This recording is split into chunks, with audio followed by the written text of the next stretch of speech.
안녕하세요. 문화적 심리학통일연구소장 심리학자 심진섭입니다. 벌써 제가 이 개인 방송 시작한 지도 한 2년이 좀 지났어요.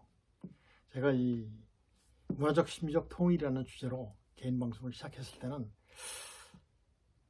참 아주 굉장히 미미했었지 않습니까? 그런데 여러분들이 많은 응원을 해주셨어요. 그래서 저는 그 사실과 진실에 기초를 해서 또 민족의 염원을 담아서 방송을 했죠. 그래서 흥미 위주보다는 우리의 정체성과 어떤 그 정의감을 찾으려고 굉장히 노력을 했습니다. 그래서 아마 앞으로도 계속 진행형입니다. 그 주제와 그 방향에 대해서는. 그래서 여러분들한테 구독, 좋아요를 제가 부탁 안 드렸어요. 그리고 강요하지도 않았습니다. 근데 전폭적인 지지를 많이 해주셨어요. 정말. 그래서 정말 제가 힘이 막 났고, 힘이 굉장히 많이 났습니다. 그래서 감사드리고, 또 이제 제가 더 많은 분야에서, 많은 방향에서 한번 실제 우리한테 필요한 이런 사안들을 탐색을 해서 여러분들과 함께 공유하고자 합니다. 참, 서론이 길었습니다. 오늘 주제는 바로 뭐냐면, 공산 독재자들이 두려워하는 것이 무엇인가 라는 주제를 가지고 여러분들과 한번 말씀을 나누고자 합니다. 바로 뭐냐면, 공산 독재자들이 지금 지구상에 가장 악마 같은 존재들이 3명 있죠. 누구죠? 푸틴, 시진핑, 김정은이죠. 그래서 이제 이 3명을 위주로 해서 한번 나중에 분석도 하겠습니다. 이번에 이제 푸틴이 공격을 했어요. 우크라이나를 공격했는데, 보니까 우크라이나는 독립된 지 약 30년 정도 됩니다. 그런데 이제 그 안에는 어떻게 됐어요? 정말 러시아 계열의 그 정치인들이 계속 등장을 하기 때문에 뭐가 만연했겠습니까? 부정부패가 굉장히 만연하죠. 공산주의자들은 자기 사리사욕입니다. 사회주의자들은 사리사욕이에요. 우리나라도 국회의원들 중에서 사리사욕만 취하는 사람들이 있죠. 그 사람들은 사회주의자들이에요. 증명되잖아요. 그래서 이제 사리사욕이 굉장히 러시아가 발전을 많이 못했었어요. 아니, 러시아가 아니라 우크라이나가 발전을 못했었습니다. 그런데 이제 어떻게 됐어요? 얼마 전에 젤렌스키라는 아주 걸출한 인물이 등장하지 않습니까? 그러면서 뭐를 주장했어요? 자유민주주의를 내세웠어요. 그리고 부정부패를 척결하겠다. 그리고 유럽의 국가들과 소통을 하겠다라는 것을 전제로 해가지고 이제 대통령 선거에 나왔어요. 전폭적인 지지를 받았죠. 당선됐습니다. 아마 그때 젤렌스키는 친러시아 사람이 아니에요. 친러의 정계 인사가 아닙니다. 자유민주주의계 인사입니다. 그리고 러시아 인구의 분포를 보면, 약 78%가 우크라이나, 제가 말씀 잘못드렸는데, 우크라이나의 국민들의 분포를 보면 78%가 우크라이나 민족이에요. 그리고 약 12% 정도가 러시아계입니다. 그러다 보니까 그런 계통으로 해서 이제 푸틴의 비를 거슬렸겠죠. 그쪽 이제 그런 모든 것들이. 그래서 이제 푸틴이 공격을 하게 됩니다. 공격을 하는데, 푸틴이 생각하기에는 쉽게 우크라이나를 점령할 수 있겠다는 생각을 했을 겁니다. 그리고 세계 여론들이 어떻게 됐습니까? 아마 젤렌스키 대통령이 정치적 경험이라든가 이런 것들이 없기 때문에 금방 어떤 러시아와의 협상이라든가 이런 것도 못하고 금방 손을 들고 항복할 것이다 라는 예언들을 했는데 어떻게 됐어요? 아니잖아요. 최고 위험한 지역에서 자기 강요들과 함께 항전 의지를 표명하면서 함께 전쟁을 했잖아요. 정말 멋있었죠. 그래서 어떻게 됐습니까? 현재까지 벌써 몇 개월 이상을 끌고 있잖아요. 그런데 이제 여기서 이제 잘못된 게 있어요. 정말 최초에는 어떻게 됐습니까? 푸틴이 유류, 모든 것들, 자원, 이런 것들을 잡고 있으면서 어떻게 했어요? 세계를 굉장히 경제를 뒤죽박죽 만들어놨잖아요. 그러면서 자기들은 돈을 많이 벌었겠죠. 이런 것들은 굉장히 돈을 많이 벌었겠지만, 뭐를 받습니까? 푸틴의 실수가 뭐죠? 정말 실수했죠. 러시아 병사라든가 러시아 장비 손실 이런 것들이 이거는 손실이 아니에요. 실제 손실이 아니라 뭐죠? 우리가 볼 때 뭐 돈을 잃었으면 잃은 것이 아니다. 뭐가 건강을 잃은 것이 뭐 굉장히 중요한 거다. 이런 우리의 이제 흔한 얘기들도 있듯이 어떻게 됐습니까? 러시아 병사들을 참전시킬 병사들은 시골 출신들을 많이 보냈다고 그래요. 시골 출신들을 많이 보내다 보니까 이거 어떤 의미가 있어요? 정말 과거 우리나라도 그랬습니다. 춥고 힘이 없고 그러면 어떻게 됐어요? 힘이 없으면 되게 전방으로 막 가고 그랬었잖아요. 그런 것과 비슷한 거예요. 시골 출신 병사들을 전쟁에 보냈어요. 그런데 이 시골 출신 병사들이 어떻게 생각했냐면 우크라이나는 정말 러시아와 비교해서 비교도 안 된 그런 국가야. 우리가 들어가면 금방 망할 거야. 그리고 실제 우리보다 굉장히 못 살 거야. 라고 생각하고 들어왔죠. 전형적인 공산주의 국가의 국민들입니다. 딱 들어와서 보니까 아니잖아요. 세상이 모든 게 다 틀어져 있잖아요. 지역 가는 도시마다 전부 다 수도 같아, 수도. 전부 다 잘 발전돼 있고, 잘 정리돼 있고, 도로도 정말 정비 잘 돼 있고, 병원, 보건시설도 정말 잘 돼 있는 거, 학교시설도 잘 돼 있고, 깜짝 놀라죠. 어떤 병사가 그 어느 집에, 가정집에 들어갔어요. 이제 보니까 막 가전제품도 굉장히 많고, 그러니까 전부 다 가지려고 했대요. 가지려고 하다 보니까 로봇 청소기가 나오는 거예요. 로봇 청소기. 자기 마음대로 스스로 청소하지 않습니까? 그걸 보고 깜짝 놀란 거예요. 그리고 그 집안에 보니까 화장실, 즉 샤워 시설을 갖춘 그 목욕탕이 2개 있어요. 아니, 러시아는 그런 시설을 안 갖춘 집들이 대부분이고, 또 이제 그런데 2개씩이나 있는 거예요. 그래서 여기는 사람이 많이 사는 모양이구나 라고 생각하고 계속 질문을 했다고 그러지 않습니까?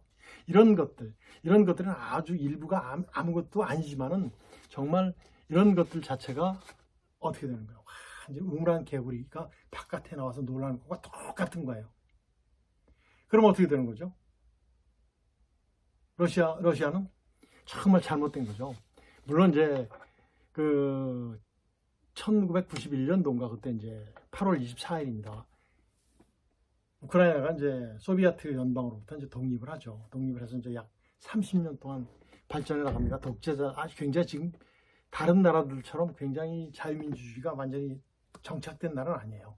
과거에 그 러시아 계열 사람들의 그 정치인들이 계속 부정부패로 있었지만은 젤렌스키가 최근에 등장해서 그렇게 됐죠. 아직까지도 사법제도 같은 것들이 완벽하진 않지만 그래도 자유민주주의입니다. 자유민주주의. 그리고 국민들 모두가 인본주의를 생각하고 있어요. 그런 나라예요. 아직은 정비가 덜 됐지만 러시아와는 비교할 것이 안 되죠. 러시아는 아무것도 없지 않습니까? 아무것도 없잖아요. 러시아가 뭐가 있어요? 러시아는 그 선거가 없죠. 선거 있으면 뭡니까? 전혀 의미가 없죠. 전국의 도로망도 굉장히 다녀온 사람들 얘기 들으니까 굉장히 엉망이라고 그럽니다. 그리고 이제 이렇게 얘기하면 어떻게 툭 되는 거예요. 자, 우크라이나와 전쟁을 반대한다고 밝힌 지역의회 의원 알렉세이 고리노프가 몇 년형 받았죠? 7년형 받았죠. 그냥 어떤 조사도 안 이루어지고 그냥 때리면 끝나는 거예요. 그 인민재판은 똑같은 거죠. 이런 것들. 그래서 이제 보면 우크라이나는 그 자유민주주의의 길로 나섰죠. 3년 전서부터 나섰어요. 그런데 러시아는 어떻습니까? 국영 TV만 볼 수 있죠. 국영 방송만 볼 수 있어요. 그다음에 석유, 달러 이런 것만 축적하는 그 과거 소련 시절로 회귀하고 있죠. 결국 어떻게 됐습니까? 두 나라는 굉장히 멀어지죠. 자유민주주의와 독재국가, 공산주의 정말 멀어지는 겁니다. 이런 것을 봤을 때 참 푸틴이 굉장히 후회스러울 겁니다. 굉장히 후회스러울 거예요. 그래서 러시아 병사들에게 감춰져 있던, 알려주지 않았던 모든 정보들이 러시아 병사들이 우크라이나를 가서 보고 나서 실제 확인했잖아요. 우크라이나의 그 잘 사는 모습과 거기서 포로로 잡혔던 병사가 적국의 포로를 잡혔으니까 굉장히 두려움을 떨고 있을 때 우크라이나 주민들이 어떻게 했어요? 그 친구한테 먹을 것도 주고 안심도 시켜서 전화도 할 수 있게 해주고 다 그랬지 않습니까? 이런 모습들이 뭐예요? 자유민주주의의 모습이에요. 그리고 인본주의 실상을 봤어요. 학교, 병원 같은 데는 포격을 하면 안 되잖아요. 인본주의는 안 합니다. 자유민주주의는 안 해요. 그런데 공산 독재자들은 해요, 안 해요? 그 사람들 인권이 없잖아요. 사람이 아니니까. 자기들만 사람이니까 합니다. 이런 것들을 봤어요. 그다음에 이제 이런 모습들이 다시 러시아로 돌아갔을 때 그런 모습들이 어떻게 되겠습니까? 그런 모습들이 전부 다 드러지겠죠. 확산되겠죠. 그리고 전부 다 막 퍼져나가겠죠. 러시아 전역으로 퍼져나갈 겁니다. 그러면서 뭘 생각할 것 같습니까? 푸틴에 대한 뭐가 나오겠어요? 야, 푸틴은 아니야. 독재자야. 이런 생각이 나올 겁니다. 의구심이 생기겠죠. 그 다음에 공산주의가 이렇게 정말 지상낙원인 줄 알았더니 아니구나를 느낄 겁니다. 그리고 공산주의의 부패, 사법제도가 없지 않습니까? 사법기관이 있어도 되게 어때요? 독재자의 그 분신 역할하는 그런 것이 바로 이제 그 사법기관인데, 그 다음에 이제 러시아 또 어때요? 부족한 일자리는 굉장히 많죠. 그리고 산업이 발전 안 되지 않습니까? 이런 모습들을 실제 전쟁에 참여했던 병사들 보고 느낀 겁니다. 그럼 어떻게 됐어요? 과거에 그 레이건 대통령이 소비에트 연방 붕괴시키듯이 이제 그때 붕괴됐죠. 이제는 이제 러시아가 붕괴될 차례입니다. 왜? 러시아가 우크라이나를 침공한 그 자체가 바로 이제 러시아 붕괴의 그 단초가 되겠죠. 시발점이 되리라고 생각이 됩니다. 왜? 많은 병사들이 실제 자유민주주의 모습과 실제 인본주의를 목격했지 않습니까? 더 확산돼서 정말 악마와 같은 존재들이 좀 빨리 사라졌으면 좋겠습니다. 또 이 모습을 본 중국 어때요? 지금 최근에 그 대만과 중국 사이에 어떤 사건들이 많았었죠. 이런 것들은 또 어떻습니까? 시진핑이 우려하는 것이 바로 뭐죠? 대만이 잘 사는 모습과, 그리고 작은 뭐 하나의 중국을 얘기하지만 작은 나라가 그 어떻게 되는 거예요? 중국과 맞서지 않습니까? 물론 미국이라는 그 백그라운드가 있지만 맞서는 모습, 이런 걸 보여주기 싫은 거예요. 그리고 그 대만은 어때요? 자유민주주의잖아요. 그래서 그 인권이 보장된 인본주의, 국가의 주인은 바로 공산당이 아닌 누구다? 국민이다. 이런 것들을 중국 인민들이 느끼지 못하게 하는 것이 바로 시진핑의 우려죠. 시진핑이 겁나는 거예요. 그러니 만일에 자유민주주의가 확산된다면 어떻게 됐습니까? 자유민주주의가 중국 전역에 확산된다면 공산주의 존재해야 안 해요. 존재 않겠죠. 존재 않습니다. 시진핑 왕조 어떻게 되겠습니까? 시진핑 왕조 어떻게 되겠어요? 거기에 대한 그 두려움 같은 거 굉장히 많지 않습니까? 두려움이라든가 뭐 회의 같은 거 이런 것도 전부 다 있겠죠. 그리고 공산 독재의 의구심 이런 것들을 그 시민들이 그 인민들이 생각을 할 때 시진핑은 끝나는 거예요. 죽음을 굉장히 무서워하잖아요. 욕구 발달이 안 된 사람들은 죽음을 굉장히 무서워해요. 이런 것들이 바로 이제 시진핑이 우려하는 요소들이 됩니다. 그렇다면 또 우려하는 또 사람이 하나 있겠죠. 공산주의자. 물론 김정은이죠. 김정은은 굉장히 두려워하겠죠. 김정은이가 최근에 우리 대한민국을 향해서 막말도 보통 막말이 아니죠. 굉장히 막말 막 쏟아내지 않습니까? 8월 15일 8.15 광복절을 계기로 해서 현 정부에서 북한을 대폭 지원해 주겠다. 정말 우리 이제 같은 동포적 차원으로 정말 최선을 다해 도와주겠다. 딱 하니까 어때요? 반대했어, 안 했어요? 반대하죠. 굉장히 무섭죠. 자, 김정은을 우상화시키는 그런 대북 지원. 전번 정부는 김정은을 우상화시키는 대북 지원을 했어요. 알게 모르게. 국민들 알게 모르게 하는 김정은 우상화시키는 대북 지원을 했어요. 그러니까 굉장히 기고만장해서 설쳐됐었는데 지금 정부는 어떻습니까? 아니지 않습니까? 김정은 우상화와 연계한 대북 지원이 아니라 북한 동포들을 위한 대북 지원이라는 그런 전제가 깔리니까 어떻게 돼요? 김정은이서부터 모든 그 핵심 계층들은 무서운 거예요. 과거에 그 김정일이가 얘기했던 자유민주주의 황색바람이 들어오는 거죠. 그래서 최근에 그 김여정이 말도 안 되는 그 용어를 구사하면서 정말 우리 정부를 비방하고 있지 않습니까? 이런 것들이 바로 뭐죠? 이런 것들이 바로 이제 그런 자유민주주의 확산을 방지하는 어떤 그 예방적 차원의 어떤 조치라고 보면 됩니다. 그러면서 뭐예요? 우리 정부를 비방하고 그다음에 미사일 도발을 하고 분명히 또 얼마 있으면 도발할 겁니다. 이제 을지 연습이 끝남과 동시에 또 이제 도발하겠죠. 도발하고 그다음에 이제 말도 안 되는 억지 주장을 하겠죠. 억지 주장. 그다음에 이제 자력갱생, 자기 국민들 통제하는 자력갱생 이런 것을 운운하면서 굉장히 북한 주민들을 선동을 할 겁니다. 또 뭐 있어요? 인도하고 이제 어떤 그 곡물 협상이 이루어진다는 것도 그런 정보도 그 주민들한테 북한 동포들한테 북한 주민들한테 살짝 흘렸겠죠. 이런 것들을 하면서 선전선동, 우상화 작업에 굉장히 박차를 가하고 있을 겁니다. 그래서 만일에 김정은이가 우리가 제안한 모든 것을 받아들인다면 핵도 없어지는 거잖아요. 뭐가 들어옵니까? 대한민국 잘 사는 모습이 들어와요. 우리가 보는 이제는 만나러 갑니다가 뭐 이만갑이라는 그런 프로그램에서 보면 그분들이 탈북자들이 얘기하는 그거는 그분들이 한국에 와서 재구성된 시하고 실제 북한 주민들은 아닙니다. 실제 북한 주민들이 봤을 때 깜짝 놀랄 거예요. 정말 자유민주주의 이런 것들을 누가 싫어요?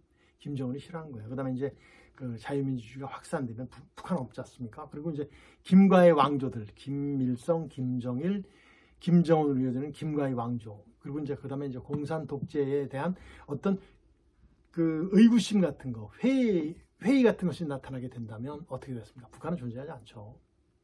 이런 것들을 가장 김정은이가 두려워하는 겁니다. 그래서 굉장히 최후의 발악으로 계속 막말을 막 쏟아내는 거예요. 그래서 참 이런 모습을 봤을 때 정말 참 러시아, 중국, 그다음에 북한에 살고 있는 모든 시민들 정말 참 불쌍하다는 생각이 듭니다. 이제 8월이 다 갔죠. 8월이 다 갔고 9월 정말 풍요로운 시절이 돌아왔습니다. 그래서 정말 이런 시절이 되면 정말 북한 동포들이 생각이 나요. 그래서 정말 자유민주주의 품 안에서 함께 문화적으로 그다음에 심적으로 함께 공유하면서 정말 잘 살기를 참 바라는 것이 아마 우리 대한민국 모든 국민들의 아마 꿈이라고 생각이 돼요. 그래서 그런 날이 빨리 오기를 간절히 바라면서 오늘은 여기서 마치도록 하겠습니다. 안녕히 계십시오.